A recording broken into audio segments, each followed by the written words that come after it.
You just finished your best Supercross season. How are you feeling, man? I feel good. It was definitely encouraging just knowing that the work that we've done this year was worthwhile. And we set a plan, we kind of built a system, and we operated in that system, and we really started to see it paying off later in the season. And that was really encouraging, just because it's been a rough go at my 450 career so far. Well, I actually have some questions on that, but you just talked about, we set a plan, and I don't remember where you said this, but this season you talked about, it's like the first time that your program and the team you're on seem to gel together. Like it all worked the way you had hoped it would work. Kind of explain that. Cause you've been on HEP, you've been in Mad Parts. What were those puzzle pieces that worked this season? Honestly, I think it goes back to, the off season last year, spending time in Australia and WSX, really just getting to know Yariv. And that was where that deal came up kind of last minute. And it was like, well, I think we're going to go do this. And getting to race all those off season races, that, like, over in Australia, it was like, they're the full factory Honda team. And so we get over there, it's kind of turnkey. Like, the bike was a factory bike. And I'm like, okay, this feels really good. I haven't felt this in a while. And really, it was just like, we started setting the bike up. We never really put a foot wrong.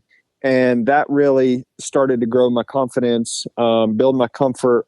And we race after race, I just really kept progressing, and my confidence was building. And coming into this year, it was kind of like we had discussed wanting to do something in the US and on the 450, but it was kind of just a constant moving target with prior commitments and everything. And just having the relationships and the team and the equipment, like it's not about just having the equipment, and it's not about just having the team, or it's not about just being the right rider or having the right training program. It's about having all those things combined. And I think that's this year what really I was able to kind of make those connections, because this year it wasn't really that I did anything that different, but it was like, hey, when everything is working together and as it should be, then you start to see those results. And so it was like, okay, we see some progress. And then we kept going, and then we kept learning. It's like, okay, well, let's push a little harder. And it was just having, I think, a constant reference point, and everybody communicating and on the same page. That was a big deal this year. That's great to hear. And I was going to ask you later if the off-season races helped or hindered by the end of the Supercross season, like if you were tired or whatnot, and you answered that, like it was obviously a huge help. Yeah. And that's where it's like, for me, I honestly felt the best I've ever felt right now. And I've raced the best I've ever raced. And that was where doing the off-season races, it was, there was so many repetitions of races. It's not like we were just pounding out motos over there. It's like you kind of ride when you could, but you go to the race, and we had races where it's like we raced 4 times on the weekend, and then we go to the next round and we do the same. And so just the amount of gate drops that we did was like so fun. And it got to where, like, when I was lining up for A1, yes, we didn't have really a lot of prep time. I didn't have much time on the 450, and everything was kind of new. It was just like, hey, this is another race. Like, it didn't feel any different from a race perspective.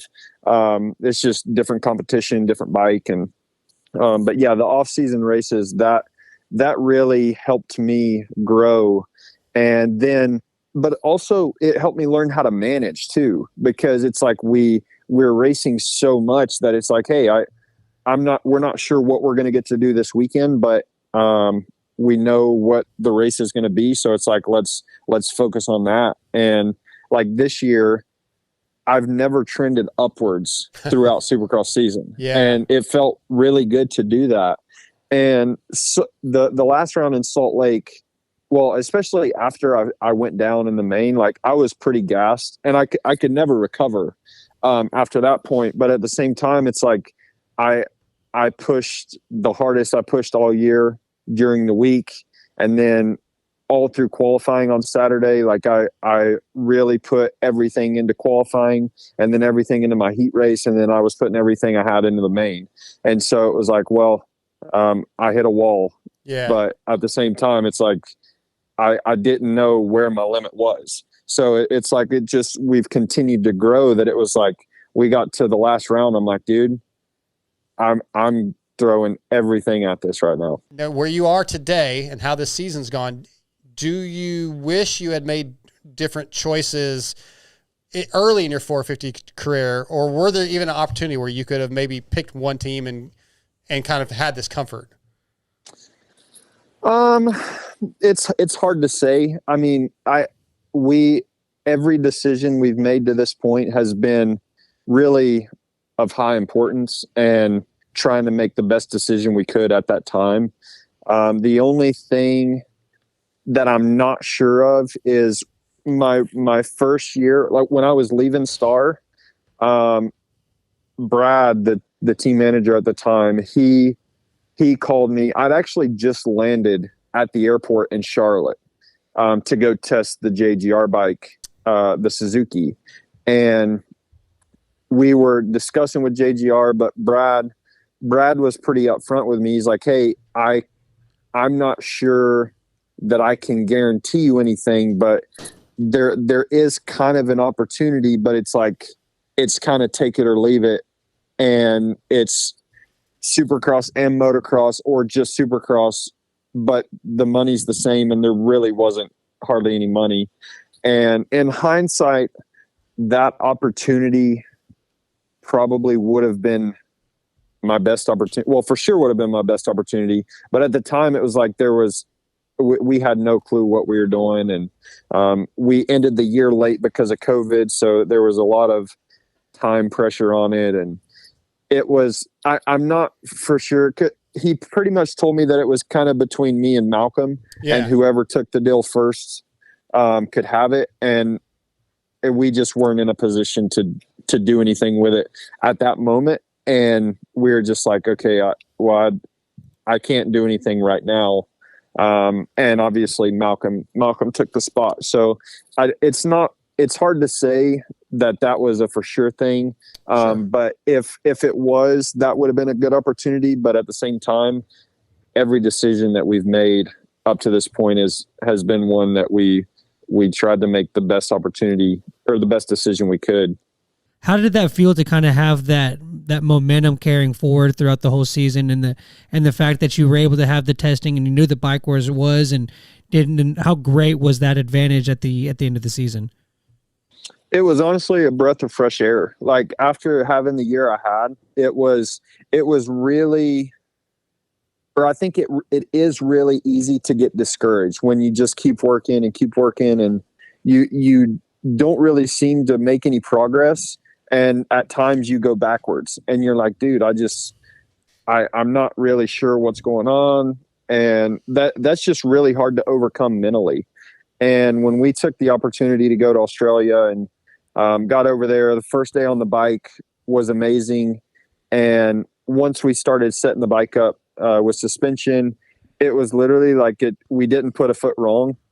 And it was like validation for like my feedback and the suspension guys there. It was like I literally trusted them within a couple days working with each other, and it was like they understood me. And then we went racing, and it was like I can win. And then it was like, dude, this is the same as it felt when I was in the 250 class before. And so it was like, okay, it was kind of like a restart a little bit, where it's like, okay, I've got a good bike. I can race. I know how to race. I know how to win. And now it's like, I really had to, I think I grew the most over there mentally, and having to balance 2 championships and, just kind of a lot of travel on top of that. And, also in a short amount of time and at the end of a really long year. So, That was really a lot of growing personally, to where then coming into this year, it's like, hey, we're in a new place that we've never been before, and we see the work that we've done paying off. So let's keep going. And that really started in the off season last year. You mentioned a little bit ago of kind of having that same feeling you had back when you were on 250s now. And I think people forget that back, that you battled Chase Sexton for that 250 title back in 2020, right? And I think you had 3 wins and, I don't know, 7, 8 podiums, something like that. Like you had a hell of a year, and that unfortunately didn't transition yet to 450s, but it seems like it's starting to. So has that been like, how mentally, how have you handled that kind of that pocket of time where it wasn't really the same results, and knowing that, hey, I had it, and now having it back again a little bit?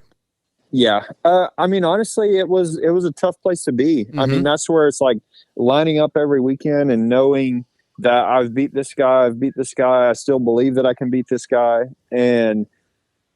But then you go out there and you're like way off the pace. But at the same time, it's like we feel when we're riding good, and it's like, hey, results don't always tell the story. And it's like, we can ride our butts off for 5th place, like if we go down or what. But it's like, if we rode our heart out, then at the end of the day, it's like, hey, I'm a 5th place guy today, or I'm an 8th place guy today, but I stinking rode hard, and I'm happy with that. But yeah, it's definitely discouraging when you just seem like you're working and like I mentioned, either staying the same or maybe going backwards. And the thing is, every year, everybody keeps moving forward. And so when you don't feel like you're making any progress, that's really tough. And, this year it was honestly kind of coming into the year. It was kind of the same mentality. Like, hey, we're going to work. We've got a good bike. We need to make some changes, but it's like, we got a lot of room to grow. And, I think that was having the off season that we did, and just really reigniting, everything that I'd done before.